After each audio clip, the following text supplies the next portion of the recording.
Welcome back to Wednesday night Bible study. Let's dig in.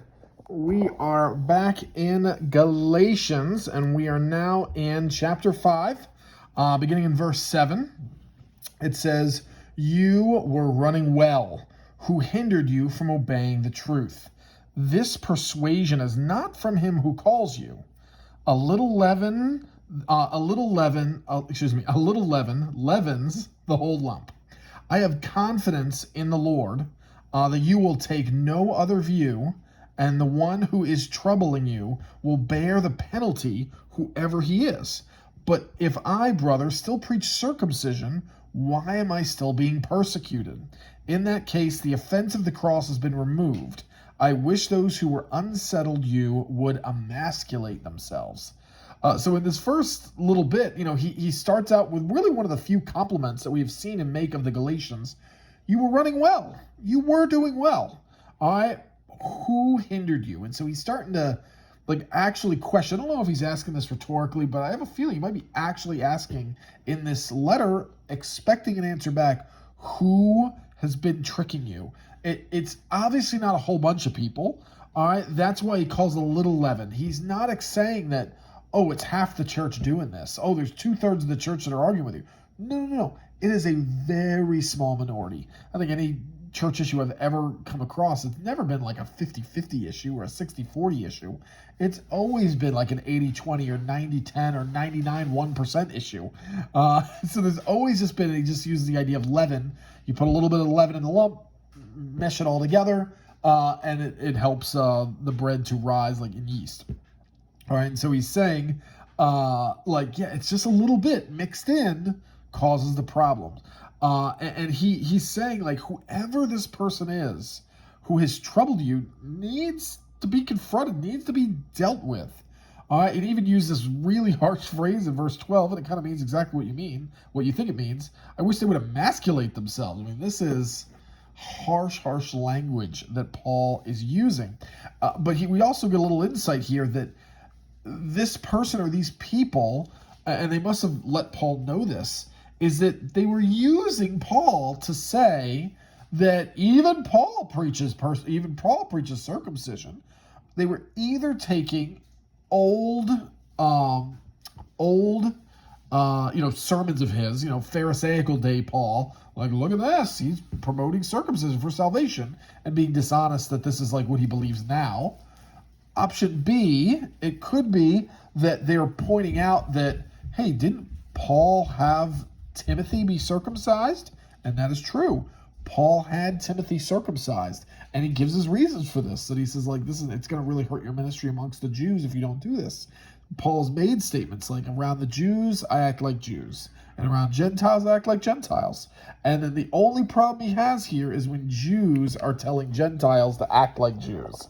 All right, and so that is something that he is actually confronting here. The other possibility is they're just lying about him. And he's pointing it out, saying, they can't use me as the example of, even Paul preaches circumcision, and then turn around and persecute me for not promoting circumcision. So he says, what is it? Am I the example to follow, or am I the thing that needs to be persecuted? And the answer is they're trying to play both sides of the coin here. Let's keep reading.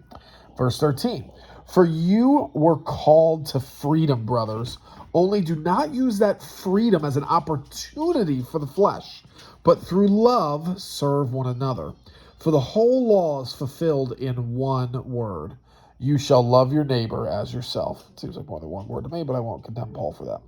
"But if you bite and devour one another, watch out that you are not consumed by one another." Now, this is really fascinating to me, and it's something I definitely want you to do a little bit of a thought experiment on. Why is he saying here that it's freedom from the law that is what we've been given, not freedom to sin? And this is how so many people that emphasize the law take it. So he's saying, what? You think you can go and murder people and steal stuff now because you don't have the law anymore? No. We're saying the freedom from the law has given us the ability to do ministry unencumbered. A couple easy examples. The law talks about that you're not supposed to go in the homes of Gentiles. All right, that is something that you're basically unclean when you do that.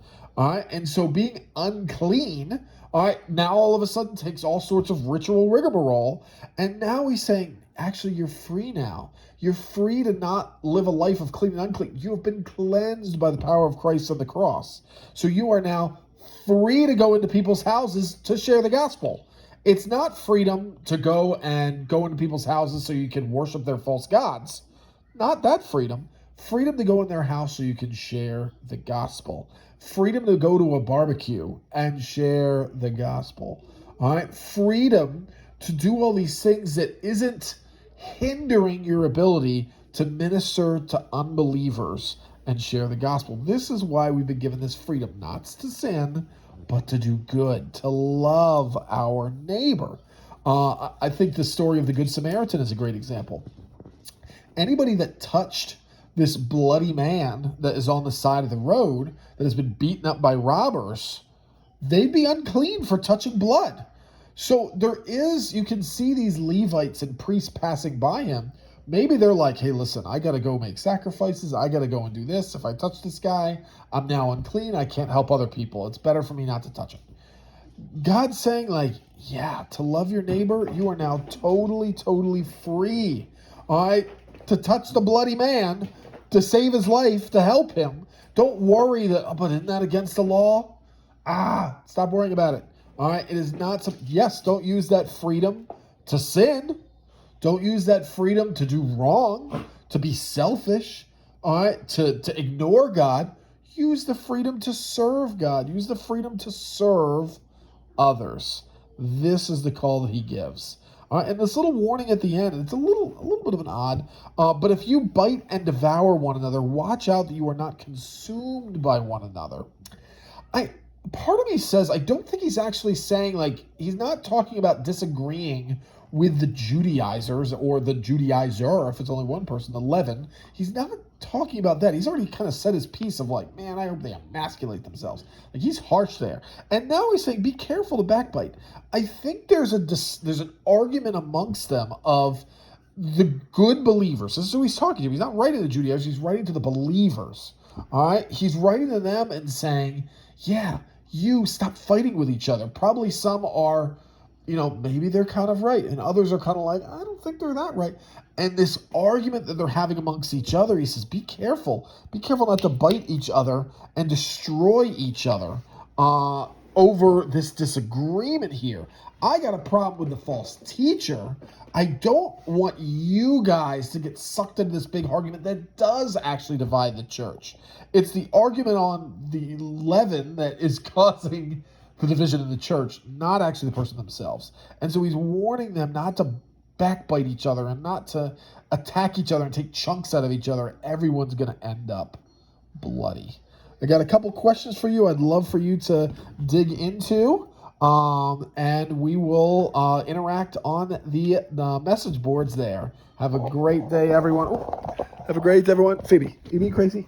Phoebe, can you say hi? They've missed you at devotion time. They have missed you. Do you have a bear? We're not going to eat this bear. See you, everybody.